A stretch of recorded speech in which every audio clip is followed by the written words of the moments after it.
Hello, good people. It is great to be back with you. I want to continue the subject of whether distributism can answer Game B's questions.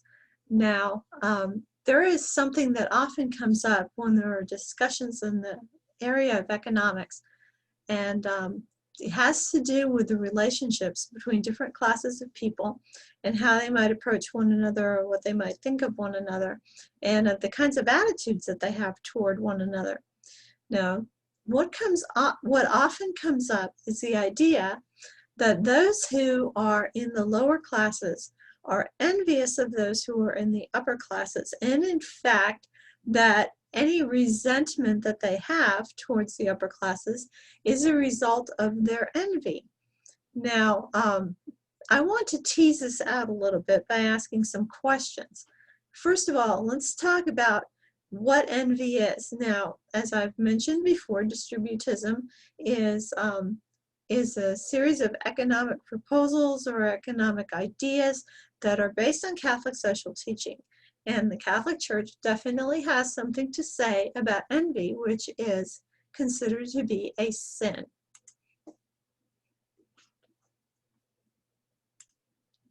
Now, envy is a sin that is a violation of the commandment against coveting. And I just want to bring out a few points here from the Catechism of the Catholic Church. It says, the 10th commandment forbids greed and the desire to amass earthly goods without limit. It forbids avarice arising from a passion for riches and their attendant power.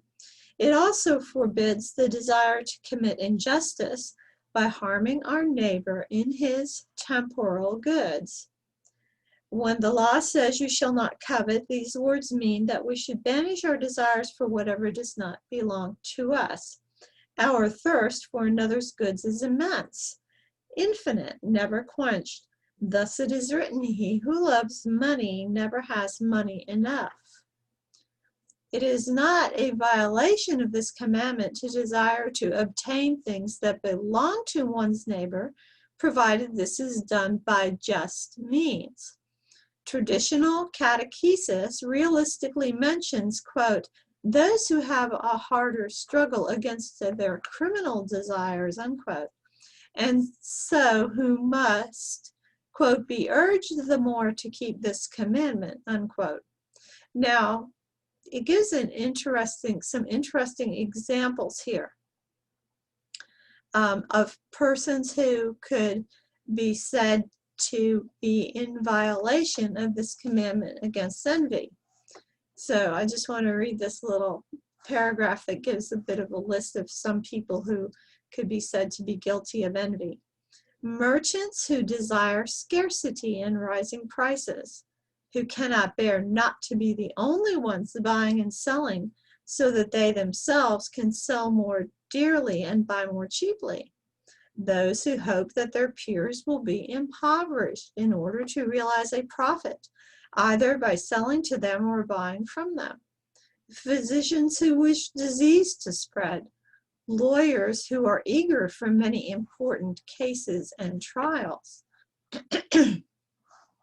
The 10th commandment requires that envy be banished from the human heart. Now it goes into the biblical example of King David, who was envious of having lust for the wife of Uriah the Hittite, Bathsheba. And when the prophet Nathan came to him to tell him about this sin, he used the example of a rich man who had plenty of sheep, but who, when he needed to have a lamb to feed a guest, went and took the lamb from the poor man, a lamb that was more really of a pet to the poor man than livestock. And this outraged David, who recognized this injustice, and in doing so, out of his own mouth, condemned his own actions when he had taken the wife of Uriah the Hittite, and in fact, even had Uriah murdered in order to cover up his adultery with Uriah's wife. Now, David was a king at this time, and he had he had more than one wife himself already. So here he went after this other man's wife.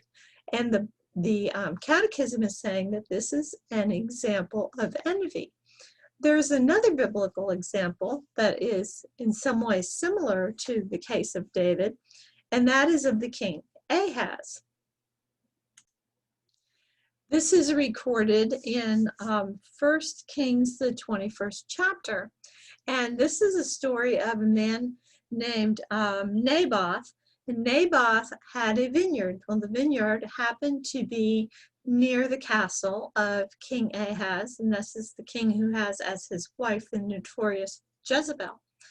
Well, Ahaz wanted to have this land of the vineyard that Naboth owned for his own so that he could turn it into a vegetable garden and have that vegetable garden near his castle. Well, Naboth did not want to part with his vineyard, which caused King Ahaz to be to have quite a fit of pique, and he went and lay down in his bed and sulked and wouldn't eat.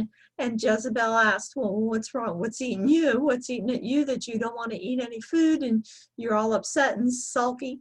And he said, I told the whole story of how he tried to get the Naboth to sell him the vineyard, and Naboth wouldn't. And so Jezebel came up with a wicked little plot, and she wrote to some of the officials in the town and had them get a couple of lowlifes to accuse Naboth of crime so that Naboth would be stoned to death. And once Naboth was dead, she went to her husband and said, here, now Naboth is dead and you can have his vineyard. Now, interestingly enough, these are all examples of envy.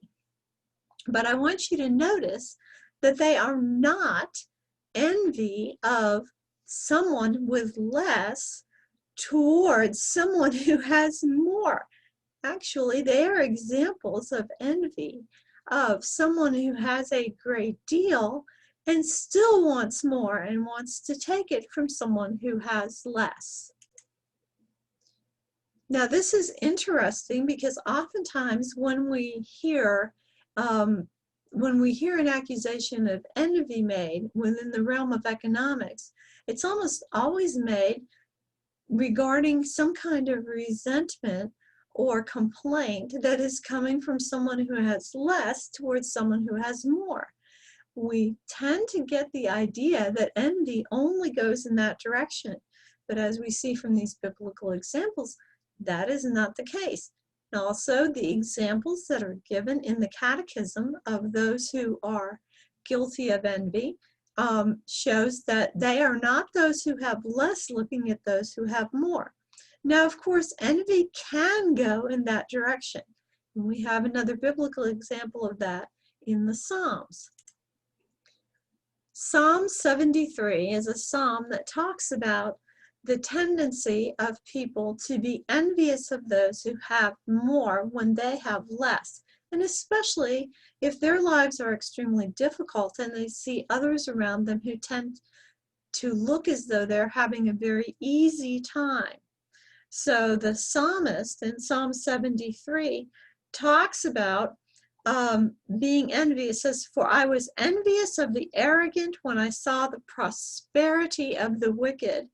And he talks about the ease with which it seemed that those who were wicked were living. They were wealthy, they had no problems, they were fat, meaning they had plenty to eat. And so the psalmist says, in vain have I kept my heart clean and washed my hands in innocence. For all the day long I have been stricken and chastened every morning.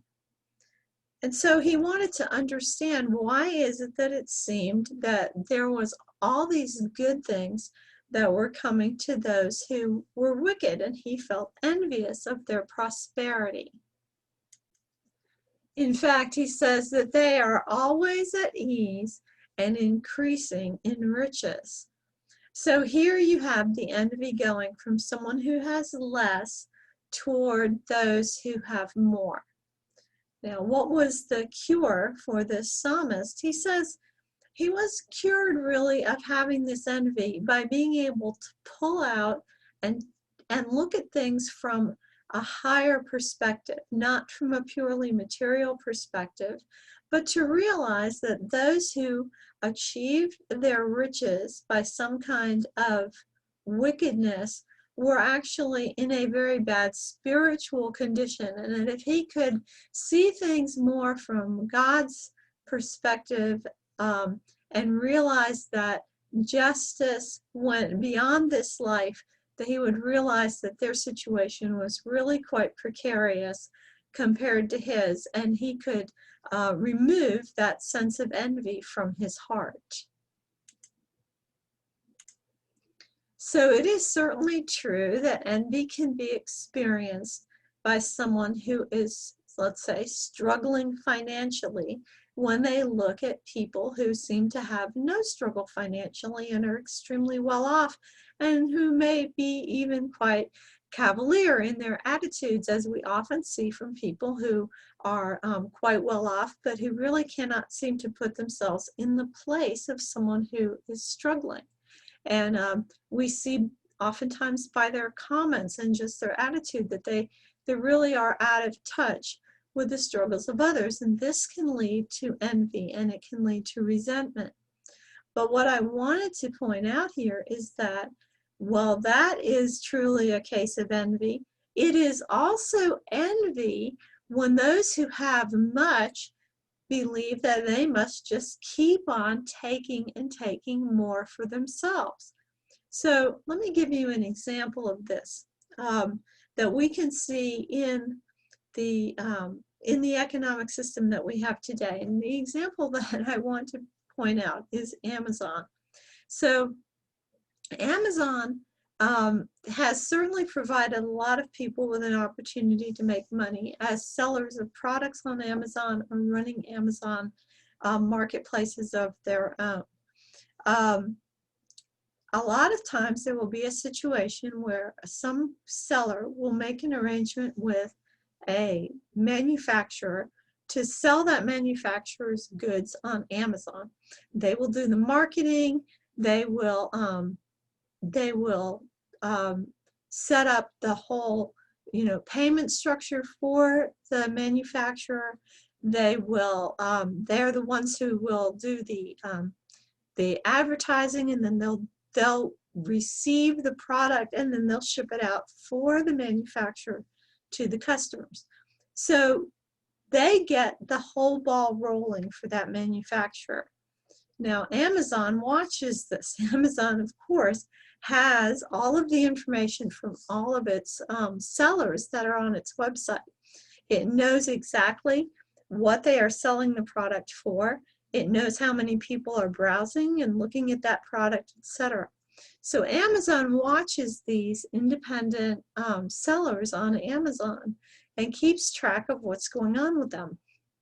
And if someone becomes quite successful at selling a particular product, Amazon will come in, and then they will go to the manufacturer themselves and offer to sell the product directly themselves for the manufacturer and cut out that middleman, even though that middleman may then, if the manufacturer does this, the middleman in getting cut out may even be stuck with a bunch of product that they then can't sell, because Amazon will be able to undercut them by being able to use the leverage of buying in a great deal of bulk.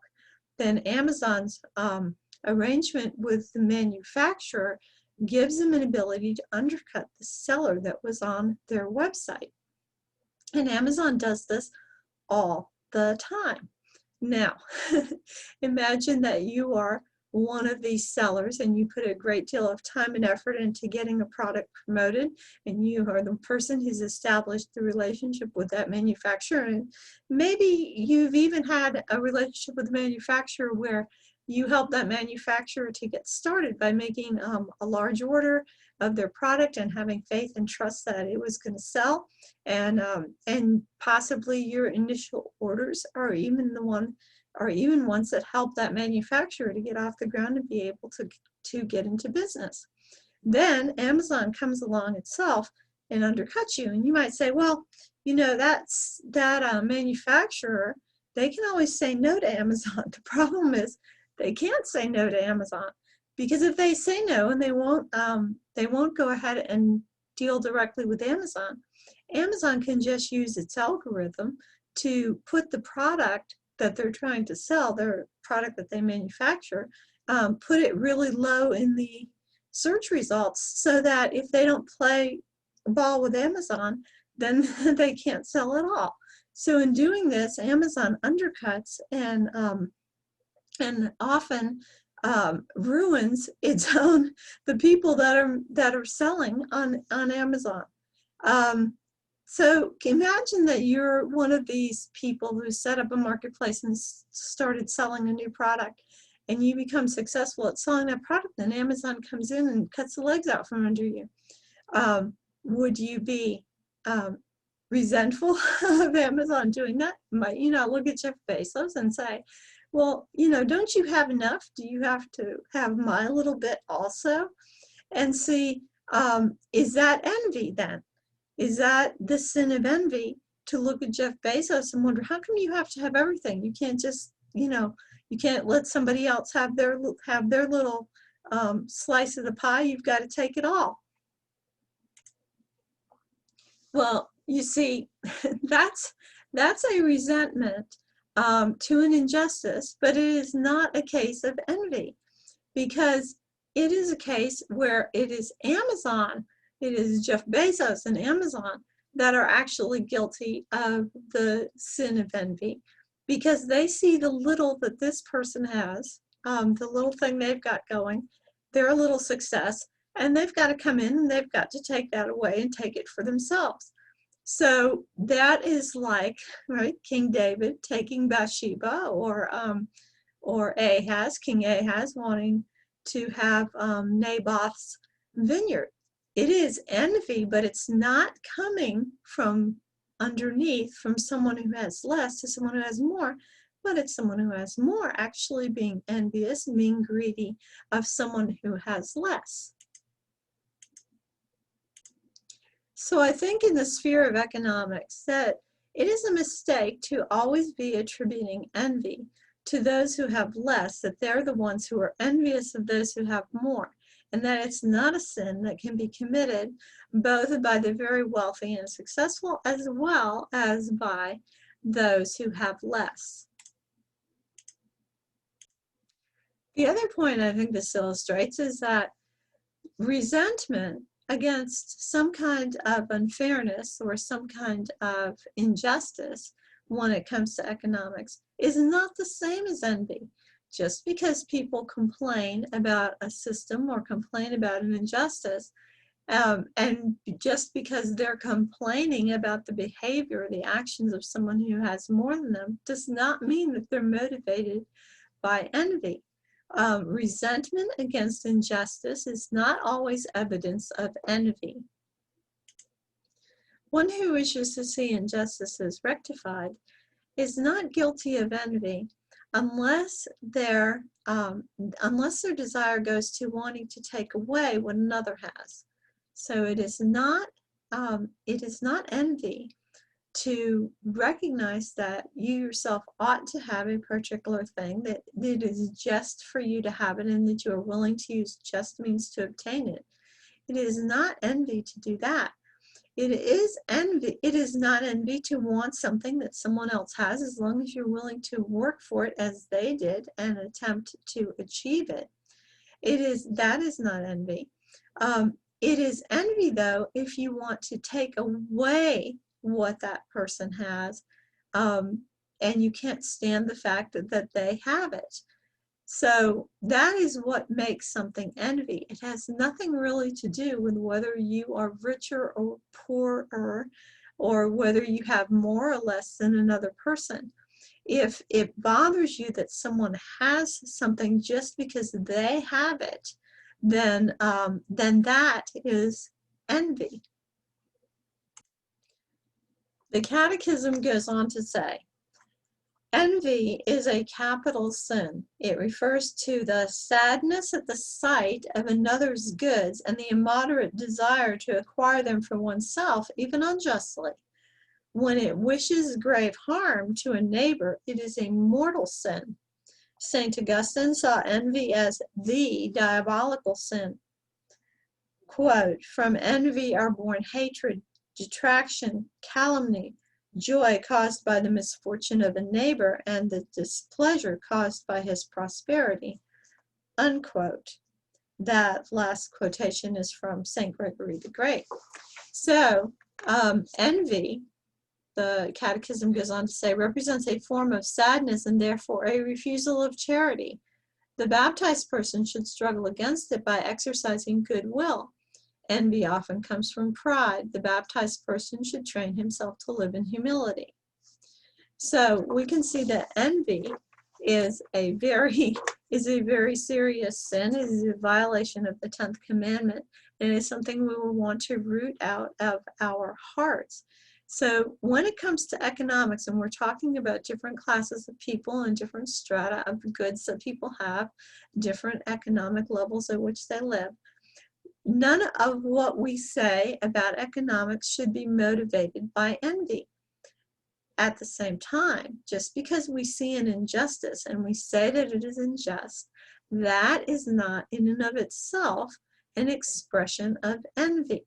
So how can you tell if what you're when you're looking at a situation or some sort of comparison between your situation and that of another, whether you are dealing with envy? Well, here is some of the things that would tell you whether it's envy or not. Can you rejoice in another having what they have? Now, let's use someone who's extremely wealthy and successful, like Elon Musk. I rejoice that Elon Musk has the success that he has. I don't see that Elon Musk, in any manner that he is acquiring his success, is doing harm to others. I see him as a great, brilliant innovator who is bringing good and interesting things into the world. Also, Elon Musk's company, Tesla, has been set up in such a way that the employees have stock options, which is a great distributist thing that I very much approve of. So I don't see Elon Musk as being a problem, even though he's very successful and he's very rich. Happy that he has what he has. Now, what about someone like Jeff Bezos? I see Jeff Bezos is quite a snake. I see him as a person who has made a lot of his money by undercutting others and actually taking some of their success away for himself. And so do I resent what Jeff Bezos has, that he has what he has? No, but I'm not envious of anything that he has. I don't want what he has for myself. I don't wish that he didn't have it, but I wish that he had not acquired it by doing damage and and being selfish and greedy in his way of treating others. However, because I have a Christian attitude, I recognize that the situation that someone like Jeff Bezos is putting himself in with his greed and his dishonest business practices, which are actually being looked at by the federal government as possibly being in violation of the antitrust laws, that kind of behavior actually endangers him, and it endangers his soul, and endangers his spiritual, his relationship with God, it endangers his spirituality, may endanger his afterlife from a Christian perspective. And so I wish that he had not acquired his riches in that way. Now, one thing that is different about my situation compared to, say, Jeff Bezos and Elon Musk is, well, I don't have nearly as much money as they do at all. However, one thing that is different about me is that I can honestly wish that everyone had what I have, and even that many people would have more than I have. In other words, the amount that I have in a material way is something that I can honestly wish everyone had. And I don't have a whole great deal. I have a modest home. I do have nearly an acre of property and my husband. But we don't have a fortune. We don't drive brand new cars or anything like that. We have a decent lifestyle, is comfortable. We, still have to be thrifty. My husband is still working, and so it's not like we're living in some kind of lap of luxury or something like that. But we have enough that we can share with, our grandchildren and children. And so I have the amount that I have is sufficient for our needs, and it is sufficient to such an extent that I don't have to go around being resentful, wishing that I had what someone else has. And I can honestly say that the lifestyle that we live is one that everyone could live, and I wish everyone did. Now, can Elon Musk say that? I think Elon Musk would be totally happy to have there be many other people who have successful businesses as successful as his, and who have the amount of money that he has. I don't think, though, that Elon Musk could possibly ever say that he would like for everyone to have what he has, because it simply wouldn't be possible. The economy is not structured in such a way that everyone could have as much as Elon Musk has. Same thing with Jeff Bezos. Jeff Bezos could never honestly say that he wishes for others to have what he has. And it's not just that he has a lot, and there's no way that the economy could support there being many people who have what he has. But it goes beyond that. It's that we know that he doesn't want others to have what he has, because he intentionally makes it difficult for people who have much less than he has to make more themselves. So that is one of the kind of tests, I think, is look at your life and think, do I want others to have what I have? Can I honestly say that I would like them to also enjoy those things that I enjoy? I think that if you're able to say yes to that, then you are not an envious person. You have probably got a generous heart, and you probably have a modest but sufficient lifestyle. And that is something that that in distributist thinking we would like for everyone in the society to have. If you are extremely rich, you cannot really sincerely wish for everyone to have what you have. For example, if you have a huge mansion on, hundreds of acres of land, you can't wish for everyone to have that in any kind of sincerity, because there just isn't enough land and there aren't enough mansions. On the other hand, if you are living in poverty and struggling all of the time to make ends meet, and possibly don't have adequate housing, or having a difficult time obtaining food that you need or medicine that you need, that kind of thing, then it would actually be a kind of cruelty for you to wish that everyone was in your circumstances. Although I can certainly understand, because I have been quite poor sometimes in my life, I can certainly understand the thought going through your head, like that you would just wish that everybody could experience what you experience, at least long enough to have some empathy and to have some compassion and to have some understanding of what it is like to struggle. So anyway, those are my thoughts today on the subject of economics and envy. And I hope to be back with you very soon. I have not been putting out much content lately. This time of year, the sunlight is beginning to go away earlier. And but as long as I still have any sunlight left during the summer, I'm usually outside working like crazy to get things done outside. And by the time I come in, I've just been too exhausted to make videos. But that should be relieving pretty soon. As the days are getting shorter, I'm forced to come in earlier, and I'll have some strength left at the end of the day to get some more videos out. In the meantime, till we're together again, treat yourself as though you are someone you are responsible for helping, because you are responsible. So am I, and together we are making the world. Bye for now. Thanks so much for watching.